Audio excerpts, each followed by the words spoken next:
Antes que você continue assistindo esse corte, eu tenho um recado bem rapidinho pra te dar. Se você gosta de magia do caos, discordianismo e do próprio Robert Anton Wilson, que é o autor que a gente está tratando nesse corte, você precisa saber que nós, da editora Finord, estamos com uma campanha no Catarse para publicar a trilogia Illuminatus pela primeira vez. A trilogia Illuminatus é o principal trabalho da obra do Robert Anton Wilson. É o livro que popularizou o trabalho dele e popularizou também o discordianismo, a conspiração Illuminati e acabou influenciando o surgimento da própria magia do caos. Esse livro tem uma relevância importantíssima na nossa cultura pop e influenciou o trabalho de autores como Grant Morrison, Alan Moore e Philip K. Dick, criando todo um gênero novo de ficção de conspiração. Então, se você se interessou pelo tema desse corte, corre lá em catarse.me/Illuminatus com 2 L's e dá uma olhada no nosso projeto. Você tem apenas até o dia 13 de setembro para fazer o seu apoio. Então corre lá que eu tô contando com você. Boa. Mas é isso, a gente vai indo agora pro 6º circuito, que é o neurogenético coletivo. Que a gente tem toda uma parada de inconsciente coletivo, memórias de vidas passadas e tal. A gente começa a entrar nessas paradas mais abstratas, assim, espirituais e místicas, né?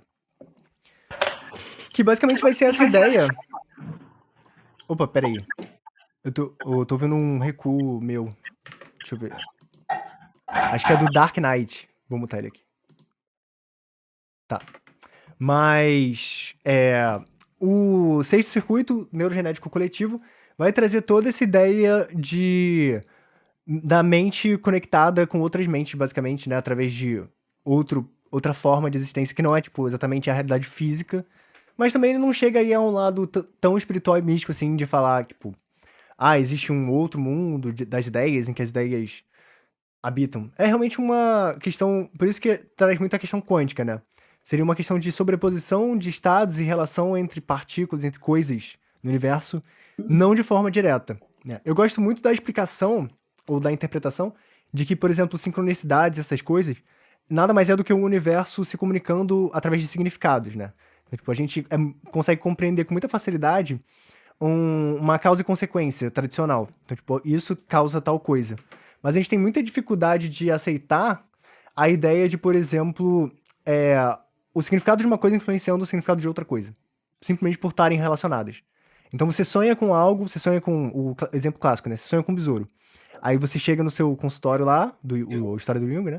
E tem o tal do besouro lá que você sonhou, tá na janela do seu consultório. Tipo, o que causou o quê, né? Eu ter sonhado causou isso acontecer? Ou meio que isso acontecer no futuro induziu o meu sonho no passado?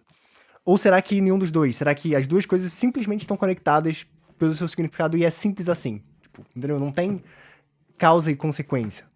E esse lance do circuito neurogenético coletivo, ele vai tratar disso. Tipo assim, existem coisas que na psique humana, na mente humana que estão conectadas e tal, e são relacionadas, né? E qual é a explicação por trás exatamente é aberto a debate. E conforme você vai pensando, né, e se aprofundando nesses significados, você vai redefinindo os significados internos também, porque aí a gente está falando que esses significados eles têm uma carga social e coletiva, eles têm uma carga individual que ela é transpassada e influenciada pelas suas próprias referências e vivências, né, e que o tempo todo essa subjetividade do coletivo, ela está ou reafirmando ou confrontando as suas objetividades, né, internas, assim.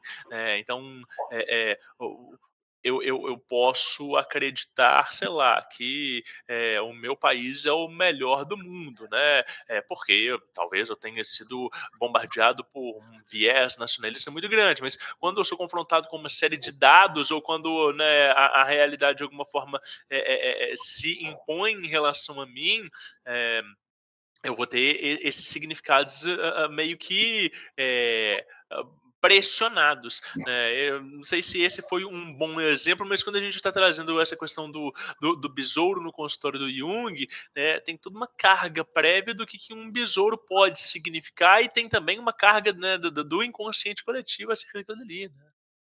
Perfeito, sim. E ele até coloca, cara, toda essa interpretação de mais científica, né, de DNA, RNA e tal, pool de memória genética e tal. Ele vai colocando ali no Ascensão de Prometeu essas possíveis explicações, né? E ele traz também alguns símbolos representando essa questão. E é colocada essa questão de como os símbolos são importantes. por conta dessa questão do inconsciente coletivo. Então, tipo, a humanidade, ela utiliza de símbolos, ela chega em símbolos em comum para tratar de coisas muito abstratas, né? Então ele traz a figura do Pan ou do Baphomet como esse pool de informação sobre a própria, o que é a humanidade ou a vida na Terra, né, por si só. A ideia da mãe natureza e tal, como também esse conglomerado de tudo, das possibilidades da humanidade, né? E vai levantar essas questões, como eu tinha falado por alto, de vidas passadas, né? Então, não que necessariamente seu espírito sai de um corpo e vai para o outro, mas as memórias, elas vão sendo passadas através pela genética, assim como conceitos de símbolos, né? Então, é algo que é muito interessante, cara, e é bem explorado numa dinâmica, assim, não tão doida, né, eu acho, pelo livro. Ele consegue trazer um pé no chão. É muito interessante a gente pensar que, né, quando o Robert Anton Wilson ele está definindo os 8 circuitos, ele vai colocando o inconsciente mais para os circuitos finais, Uhum. né. E, se a gente for pensar, né, dentro de, um viés lógico e racionalista, a gente falaria assim: "Não, o inconsciente ele está nos primeiros circuitos porque, né, é antes da gente aprender a dominar, né, a nossa mente racional e aprender a lidar com símbolos". Mas a bem da verdade, o que ele está dizendo é que o desenvolvimento consciencial humano é a capacidade dos indivíduos de conseguir traduzir o inefável e o intraduzível, né, em símbolos cada vez mais elaborados. E aí vocês veem que o semântico está lá no terceiro circuito. Depois ele foi falar do social. Depois ele foi falar né, desse holístico, dessa conexão de si. E agora ele está falando de símbolos, mas não no sentido dos símbolos operados semanticamente, mas sim de uma consciência que ela é suprarracional, que ela vai atravessar, né, essas explicações. Então, é por isso que a sincronicidade ela fica indefinida se, né, aonde que está a relação de conexão entre as coisas. Então, conforme a gente vai avançando nos circuitos, a gente vai alcançando aspectos inéditos da inconsciência, né? Isso é muito doido. Sim, é muito doido, cara. E Realmente. é colocado essa questão de você acessar uma inteligência superior, né? Nessa parte do circuito, desse circuito. Que é o seguinte, cara, quando você tem, eu acho que é a Jim Fortune que fala do lance de você preferir na magia a intuição à racionalidade, né? Que a intuição ela seria como um raio que ela corta caminhos e tal, ela vai psh, pá. E às vezes você consegue acertar algo que você não conseguiria. Então, tipo assim, você olha pra uma parede cheia de tijolinhos, né? E aí você tenta adivinhar quantos tijolos tem nessa parede. Às vezes, se você parar e falar a primeira coisa que vem na tua mente, tipo, o primeiro número, você tem uma chance maior de acertar do que se você tentar racionalizar, né? Tipo, ah, não, mas essa parede ela é tão grande, tem tantos em cima e tal. Tipo, a intuição, ela é braba, tá ligado? E aí, ele é colocado essa questão de que, assim, seja por uma questão de memória genética, um acesso a um inconsciente e tal, existe esse estado de consciência, e aí que estaria o lance do circuito, de como que ele poderia ser explorado, né? Em que você conseguiria acessar certas informações, certas correlações, de uma forma se apropriando dessas questões ancestrais, né? E tem também essa relação com muitos rituais que você vai ter na magia, de, por exemplo, acessar sabedorias antigas, né? O lance do atavismo e tal. Então, tipo, querer acessar estados de consciência diferentes, sabedorias externas a você, né? O que seria, tipo, uma evocação, uma invocação de alguma entidade, alguma parada que vem de fora e você traz, e você acessa esse conhecimento que antes não era seu, estaria tudo nesse circuito, né? Essa seria a grande parada. É nesse circuito que a gente começa a falar de rompimento de tempo e espaço, de que as coisas todas elas estão para além do aqui e do agora? Eu acho que vem depois, cara. A gente tem, logo depois desse, né, o circuito da Tem um com metaprogramação. nome que é assim. Isso, eu acho que aí o último, o oitavo, é o da não localidade, né? O circuito não local. Deixa eu Pode puxar aqui crer. pra ver certinho. Tá. Mas a gente Gostaria de. tá caminhando pra lá. Aham. Gostaria de O comentar. Pode falar, Dark Knight. Eu só gostaria de comentar mais uma passagem do Cyber Xamanismo, Oba. né, Cyber Xamanismo, do Eduardo Pinheiro, para a gente fazer né, para a gente complementar isso, né? Então ele fala que no sexto circuito Uma coisa que o Pedro falou também, que é a questão. Não, e o Rodrigo também, né? Sobre acessar alguma coisa a mais, né? Então ele fala sobre a técnica de acessar do anjo guardião, né? O SAG, né? E do livro da magia de Abramelin, o mago e tal. Eu vou ler aqui exatamente o que ele coloca no parágrafo aqui. Técnicas de magia cerimoniais, tal como conhecimento e conversação com o sagrado anjo guardião do livro de magia sagrada de Abramelin, o mago, são técnicas válidas mas ultrapassadas de forçar uma impressão de sexto circuito. Do lado cético, podemos centralizar essas técnicas na obtenção do samadhi, um alto estado místico plenamente documentado por estudos numerológicos, enfim, etc, etc.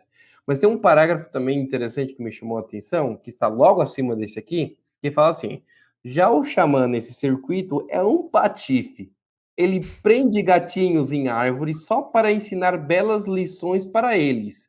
Assusta, corrompe, engana, distorce, cria realidades conceituais inteiras apenas para sacudir os cães e gatos acomodados em seus circuitos. Geralmente são conhecidíssimos exatamente por serem palhaços, loucos, cafajestes, criaturas perigosas, satanistas ou abobrinhas puras. Eles são tudo isso, dependendo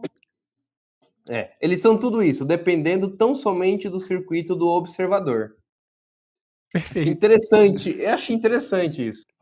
Eu acho que que eu ia falar aqui, ó, diz que qual que é o xamã do sexto circuito? Justamente o sagrado anjo guardião ou Algoides. E é interessante que e qual que é a diferença? Que tem uma outra parte da tabela que é metáfora evolutiva, que seria tipo, o que que a pessoa que tá nesse daí, tipo, quando chama tem tipo aquele que dominou, esse daqui é tipo alguém que tá no negócio, né? É o santo. É interessante que ele coloca como santo. E tem aqui cadê uma nota que ele coloca aqui, cadê? Ó, notar que todos os santos são semelhantes. E quanto maior o circuito, mais o homem que o alcança é idêntico aos que já o alcançaram. Até que no sétimo ele se torna uno com a ideia mítica e no oitavo ele todos são a essência. Então, Perfeito. se o quinto é o que começa a jornada, mística, né, mágica, o sexto é o que ele já tem alguns resultados, ele já começa a ter algumas realizações. A trilogia Illuminatus se tornou um clássico cult, sendo pioneira em explorar temas como conspiração, manipulação governamental e sociedades secretas, em uma odisseia caótica repleta de filosofia, ocultismo, sátira e contracultura. Então, se você quer ter esse pequeno pedaço da nossa cultura moderna, apoie em catarse.me/Illuminatus e garanta as recompensas exclusivas e com desconto.